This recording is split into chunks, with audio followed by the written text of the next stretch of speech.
Assalamualaikum warahmatullahi wabarakatuh. Saya Nur Hafizah binti Salim, pelajar statistik dari Fakulti Sains Komputer dan Matematik.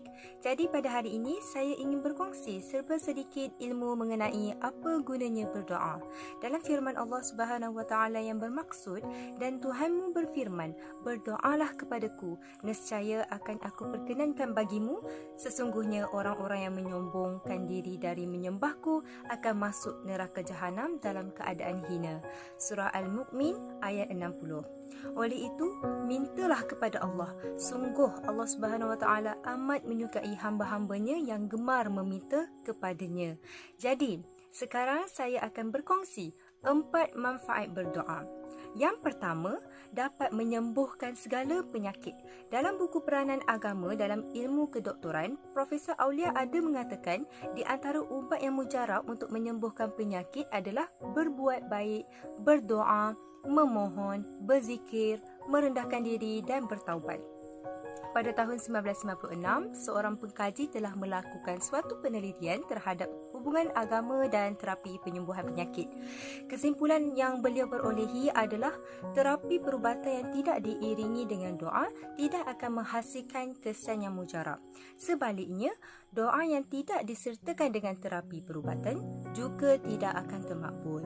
Maka, berkomunikasi dan berdoa kepada Allah yang Maha Menyembuhkan adalah salah satu faktor kesembuhan kita. Manfaat yang kedua ialah semakin dekat dengan Allah. Jika kita berdoa agar harapan kita dimakbulkan oleh Allah, keyakinan diri bahawa kita adalah makhluk yang lemah akan semakin bertambah. Kita akan semakin sedar bahawa amal yang kita lakukan selama ini begitu sedikit dan sama sekali tidak boleh dibanggakan. Jadi perasaan sombong dan perasaan bahawa apa yang kita miliki adalah semata-mata kerana usaha kita akan terus terhakis saat kita berdoa kepada Allah Subhanahu Wa Taala. Seterusnya, manfaat yang ketiga adalah semua keinginan akan dimakbulkan. Jadi jangan pernah bosan dan letih untuk berdoa. Hal ini kerana doa yang kita mohon kepada Allah akan sentiasa membawa kebaikan. Apakah kebaikan itu? Terdapat sekurang-kurangnya 5 perkara yang akan diterima oleh orang yang berdoa. Iaitu yang pertama, Allah akan segera memakbulkan doa orang tersebut sehingga dia mendapat apa yang diminta atau dihajatkan. Yang kedua, Allah menggantikan permintaan orang tersebut dan memberikan keselamatan daripada segala bencana. Yang ketiga, Allah akan menjawab segala permintaan orang itu dengan perkara yang lebih baik. Yang keempat, Allah menangguhkan permintaan doa orang itu sehingga waktu yang lebih tepat. Dan yang kelima, Allah menangguhkan permintaan doa orang itu sehingga ajal menjemputnya. Doanya menjadi bekalan di akhirat.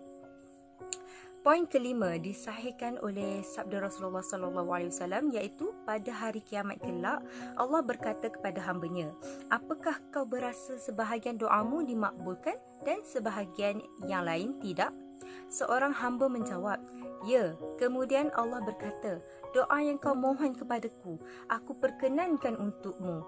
Bukankah kau berdoa kepadaku pada hari ini dan kini aku memperkenankannya? Hamba itu menjawab, ya. Allah Subhanahu Wa Taala berkata, sesungguhnya aku menangguhkan di dunia untuk diperkenankan di syurga kelak.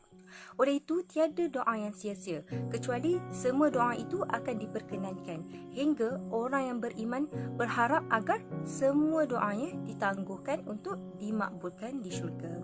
Hadis riwayat At-Tirmizi. Manfaat yang terakhir adalah dapat menguatkan mental dan semangat hidup. Tiada yang boleh mengubah kelemahan menjadi kekuatan melainkan doa. Doa adalah pertahanan diri daripada segala musibah dan ujian hidup yang kita hadapi. Oleh itu, jika kita ditimpa ujian oleh Allah Subhanahu Wa Taala, kita perlu bertahan. Ketika kita berdoa kepada Allah, sesungguhnya kita sedang membangunkan benteng pertahanan dalam diri kita. Pertahanan diri yang lemah adalah ibarat air di dalam gelas. Sedangkan ujian hidup ibarat garam. Jika air itu ditambah sesudu garam, ia akan berubah menjadi masin seperti air laut.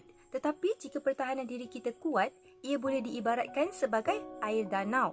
Jika diletakkan seguni garam pun, ia tetap tidak akan masin.